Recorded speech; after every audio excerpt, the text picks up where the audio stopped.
네, 시청자 여러분 안녕하십니까? 저는 종양내과 의사 김범석입니다. 오늘 이제 저와 같이 알아볼 내용은 암이란 무엇인지에 대한 내용이 되겠습니다. 우리가 암을 좀 무서워하는 이유 중에 하나는 암에 대해서 좀 정확히 모르기 때문에 이런 부분들도 좀 있거든요. 근데 그럼 우리는 왜 이렇게 암에 대해서 정확하게 잘 모르는가? 뭐 여러 이유가 있지만 제 생각에는 어떤 매스컴의 영향도 좀 있는 것 같아요. 러브스토리라는 영화 아실 거예요. 아마 옛날 영화이긴 하는데요. 남자 주인공하고 여자 주인공하고 막 사랑에 빠지고 결정적인 순간에 여자 주인공이 백혈병에 걸립니다. 그러니까 백혈병이라는 게 혈액암의 일종이어갖고 골수에 생기는 그런 암이거든요. 백혈병에 걸리고 나서 죽죠.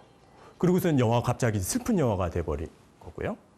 그리고 아마 이 영화도 좀 아실 거예요. 8월의 크리스마스. 이것도 좀 옛날 영화기는 하는데요. 영화배우 한석규 씨하고 심은하 씨가 나왔었던. 근데 이 영화에서도 한석규 씨가 위암으로 나와요. 네. 그리고 위암으로 죽죠. 또 이거 가을 동화라는 아주 유명했었던 드라마죠. 여기에서도 여주인공 은서 역으로 나왔었던 송혜교 씨가 아주 결정적인 순간에 백혈병이 걸립니다. 어떻게 되나요? 죽죠.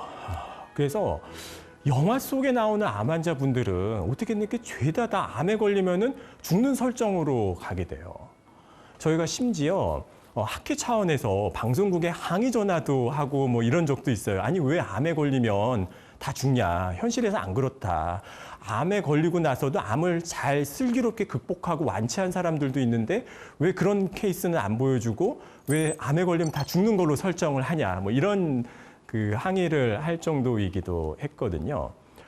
근데 어쨌거나 이제 암 그러면은 우리에게 떠오르는 이미지들은 암에 걸리면은 큰 병, 암은 중한 병, 걸리면은 죽는 병. 그리고 주변에 친척이나 친구나 가족이나 얘기를 들어보더라도 암에 걸려갖고 엄청 고생을 하시고 돌아가신 그런 기억들이 머릿속에 떠오르게 됩니다. 엄밀히는 암을 극복하고 잘 살아가시는 분들도 계시지만 그런 분들은 우리 머릿속에 별로 남아있지를 않는 것 같아요. 그래서 어찌 보면 언론이라든가 매스컴이라든가 어떤 주변에 편향된 정보와 이미지들 이런 것 때문에 암에 대해서 잘못된 인식을 갖게 되는 것이 아닌가. 저는 그런 생각을 좀 해봅니다. 그래서 암이란 도대체 무엇인지 정확하게 좀 알고 넘어갈 필요가 있을 것 같아요.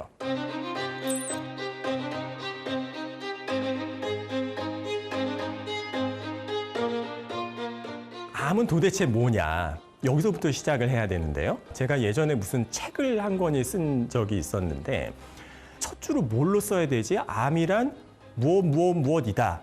이렇게 한마디로 정의를 내려고 그러다가 몇 날 며칠을 좀 고민했었던 기억이 납니다. 왜냐하면 책마다도 좀 다르고 사람들마다도 용어를 좀 다르게 쓰거든요. 그래서 암을 한마디로 정의를 내리기는 무척 어렵습니다.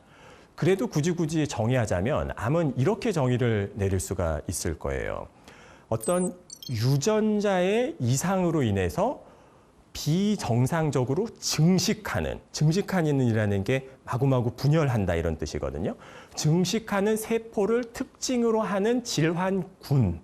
이것을 우리가 암이라고 정의를 내릴 수 있습니다. 하지만 어떤 때에는 이 정의가 좀 잘 안 맞는 암도 있긴 있어요. 암은 분명히 암인데 증식을 안 하고 퍼지지 않는 암도 있고요. 반대로 암과 양성질환의 중간쯤에 있는데 굉장히 독하게 자라는 병도 있고 한마디로 정의를 내리기는 조금 어렵습니다. 그러다 보니까 암이 가지고 있는 특징을 묘사함으로써 암이 가지고 있는 성격을 정의 내리려고 하는 시도들이 많이 있었습니다. 이것은 종양내과 의사, 암을 연구하는 사람들에서는 굉장히 유명한 그림인데요. 홀마크 오브 캔서라고 그래서 미국의 와인버그라고 굉장히 유명하신 분이 암의 특징들을 묘사한 그런 논문인데요. 암의 특징들에서 가장 첫 번째로 꼽는 거는 세포 세포 분열을 하라는 신호가 계속 내려온다. 이제 요게 이제 첫 번째 특징이 되는 거예요. 어느 정도 세포가 멈출 때가 되면 멈춰야 되는데 계속 분열하라는 신호가 오는 거. 이게 암이 가지고 있는 첫 번째 홀마크다. 이제 이런 게 내용이 되겠고요. 두 번째로는 암을 분열을 하는 것뿐만이 아니라 어느 시점이 되면은 암이 자라는 게 멈춰라 하는 이제 멈추라는 신호가 와야 되는데 그 신호가 옴에도 불구하고 계속 자라나는 것. 이게 이제 두 번째 특징이고 세 번째로는 이렇게 자꾸 분열하고 커지고 하다 보면 반드시 주변에 민폐를 줄 수밖에 없어요. 그래서 주변을 파고 들어가고 주변으로 침입을 하게 되고 이제 이런 특징이 있고 또 이 외에도 여기저기 다른 데로 이제 번져 나가는 특징들이 있고 번져 나가려고 그러면은 필연적으로 영양분을 뺏어 와야지 되거든요. 정상 세포로부터 영양분을 뺏어 오고 세포가 질겨갖고 잘 죽지를 않게 되는 이런 특징들이 있습니다. 근데 이제 암이 시작을 하는 거는 많은 사람들이 하나의 세포에서 시작을 한다고 믿고 있습니다. 사실 분열이라고 하는 거, 세포가 하나에서 두 개로 되는 일들은 우리 몸에서는 뭐 늘상 있는 일입니다.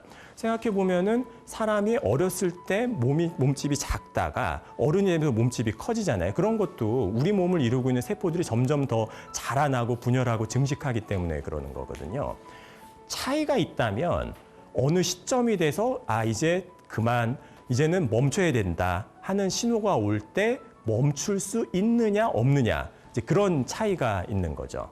암세포 입장에서는 어떤 세포가 분열을 하는 유전자하고 세포가 분열하지 말아라 하는 유전자하고 사이에 불균형이 생기는 거예요. 그래서 자동차로 치면 엑셀 같은 걸 계속 밟으면 앞으로 이제 전진을 하게 되고 브레이크를 밟으면 차가 멈춰야 되는데 계속 악셀이 밟아져 있는 상태가 되는 거고 또 브레이크가 고장나서 멈추지를 못하는 상태.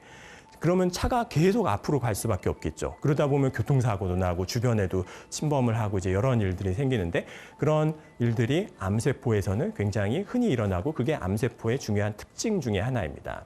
그냥 단순히 증식만 하면은 상관이 없는데요. 암세포는 갈수록 점점 더 독해지면서 진화를 하게 됩니다.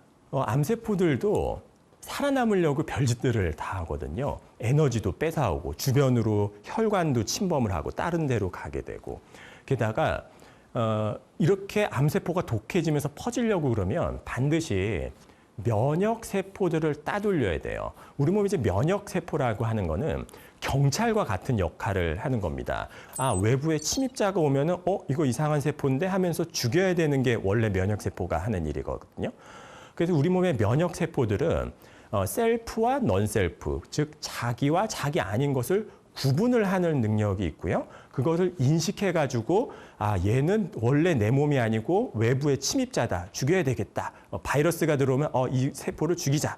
이런 게 이제 면역세포가 하는 일인데 암세포도 우리 몸이 변형된 세포이다 보니까 면역세포 입장에서는 이상한 세포거든요. 그러면은 암세포를 죽여야 되는데 경찰이 도둑 보고서는 그냥 지나쳐버리는 것처럼 면역세포가 암세포를 보고 그냥 지나치는 과정들을 겪게 되면 암세포들이 더 급격하게 퍼질 수가 있는 거죠. 그러다 보면은 암이 다른 데로 전이가 되고 주변 정상 조직에 피해가 되고 이제 이런 일들이 생기게 됩니다. 그렇다면 이 암이라고 하는 게 왜 이렇게 치료가 잘 안 되느냐 뭐 이런 생각도 좀 해볼 수 있을 거예요. 요즘 우리에게 많은 문제가 되고 있는 코로나 이런 것들은 어떻게 보면 외부의 적이죠. 바이러스가 내 몸에 들어와가지고 내 몸을 파괴하고 폐렴도 일으키고 노인분들 면역이 저하된 분들 같은 경우는 코로나 때문에 사망에 이르는 경우도 안타깝게도 생기고 이런 병들은 기본적으로 외부에서 침입한 침입자입니다. 하지만 암은 좀 다른 게 기본적으로는 내부의 적이에요. 즉 외부의 침입자가 아니라 내 몸에 있는 세포들이 이상하게 계속 변해가고 나빠지는 식으로 바뀌게 되는 게 암의 기본적인 특성입니다. 그러니까 내부의 적이지만 어떤 때에는 그래도 내 몸의 일부거든요. 그러므로 이걸 쉽게 내치지 못하는 일들이 좀 생겨요. 그래서 우리나라 속담에도 이런 속담이 있어요. 바늘 도둑이 소도둑 된다. 근데 부모님들 입장에서는 우리 애가 바늘도둑이야 이런 생각을 할 수가 없죠. 부모들은 다 우리 애가 참 착한 애인데 친구 잘못 만나서 이렇게 됐다. 다들 그렇게 얘기하시거든요. 근데 현실을 명확하게 보면 바늘도둑이 소도둑되고 조직폭력배가 되고 여기저기 주변으로 세력을 확산하고 주변에 피해를 주고 딴 데로 번져나가는 일들이 현실에서는 늘 있게 되고 이제 그럴 때 우리가 이거를 좀 냉정하지만은 이게 내 몸이 일부가 변했기 때문에 요거는 면역 세포를 이용해서건 암을 없애야 되겠다라고 하는 결정을 내려야 되는데 그 결정을 내리는 게 쉽지가 않습니다. 그래서 외부의 적을 없애는 것보다 내부의 적을 없애는 게 원래 더 힘든 부분이에요. 이런 모습들을 자세히 보면 이 암세포가 자라나고 퍼지고 하는 과정들이 우리 사회 구성원들의 모습과 굉장히 닮아 있다는 생각들을 저는 많이 하게 됩니다. 왜냐하면 우리 사회에도 사람들 사이에 이렇게 모습들을 보면 어떤 사람들은 굉장히 주변에 피해를 주는 사람들이 있어요. 주변을 배려하지 않고 자기만 어떻게 해서든 살려고 남한테 피해를 주기도 하고 지나치게 탐욕적이기도 하고 그러다 보면은 우리 사회가 전반적으로 같이 피해를 받게 되는 일들을 우리 뭐 늘 보는 거죠. 그래서 암세포가 지나치게 탐욕적이다. 자기만 생각한다. 우리는 이제 그렇게 단순하게 이야기를 하지만 과연 우리 안에서도 이런 모습이 없는 건가? 어떤 때는 보면 저는 암세포를 보면서 우리 안에 있는 어떤 욕망이라던가 어떤 다른 사람들을 배려해주지 못하는 그런 모습들도 똑같이 보게 되는 것 같습니다. 근데 원래 세포들은 정상적으로 분열하다 보면은 텔로미어라고 해가지고 유전자 끝에 있는 수명과 관련되는 유전자가 닳기 때문에 원래 50에서 60번 정도 세포가 분열하게 되면은 더 이상 분열을 못하게 되고 자연적으로 사멸하게 되어 있습니다. 이런 거를 헤이플릭 한계라고 이야기를 하는데요. 즉 모든 세포는 태어나는 순간 언젠가는 사멸하고 죽어야 되는 숙명을 가지고 태어나는 거예요. 이건 세포뿐만이 아니라 뭐 사람도 마찬가지고 동물도 마찬가지고 식물도 마찬가지고 생명이라고 하는 거를 가진 존재는 늘 태어나는 순간 죽음이라고 하는 거를 피할 수 없는 숙명으로 갖게 됩니다. 근데 이 암세포는 이런 한계를 다 무시하고 계속적으로 영생을 꿈꾸면서 복제를 하고 분열을 해나가고 하는 거죠. 그럼 주변을 파괴하고 영생을 추구하는 이런 암세포의 탐욕하고 또 주변에 피해를 주면서 영생을 꿈꾸는 인간의 탐욕하고 어찌 보면은 본질적으로 같은 개념 아닌가. 저는 뭐 그런 생각도 좀 종종 합니다. 암세포가 굉장히 생존 기계 같은 존재거든요. 그래서 어떤 때에는 우리가 암을 바라보는 시각을 암을 그냥 다 박멸하자, 싸그리 없애자, 완치하자, 정복하자 뭐 이런 개념으로 보기보다 좀 패러다임을 좀 바꿔서 인정할 거 인정하고 받아들일 거 받아들이고 어떤 때는 암과 함께 슬기롭게 살아가는 전략도 좀 필요하지 않나. 마치 위드 코로나처럼 암과 같이 공존을 하는 방법도 중요하다라고 생각을 합니다. 우리 코로나가 처음 시작될 때에는 우리 뭐 조금만 참으면은 코로나가 없어질 거야. 뭐 코로나 박멸하자 이런 얘기들이 나왔지만 지금 벌써 이제 몇 년이 흘렀고 우리가 인간이 쭉 살아오면서 감기를 완치해 본 적이 단 한 번도 없었거든요. 어찌 보면 그런 바이러스를 완치한다, 코로나를 완전히 다 없앤다 이런 것들은 어떻게 보면 사람들의 좀 오만 아닌가 하는 생각이 좀 들기도 하는데요. 암에 있어서도 좀 마찬가지인 것 같습니다. 우리 몸에는 암세포들이 뭐 늘 생겼다가 없어졌다가 하는 일들이 좀 반복이 되고 있거든요. 우리가 인지하지 못하고 그것을 못 느껴서 그러는 거죠. 그래서 환자분들 중에서도 저한테 그런 얘기하시는 분들 종종 계세요. 이게 수술로 다 드러낼 수 있는 초기 암이면 좋겠는데 내가 지금 초기는 아니다 보니까 어떻게 했느냐. 이거 그냥 죽을 때까지 그냥 가지고 산다. 어차피 당뇨 고혈압도 완치되는 병 아니지 않느냐.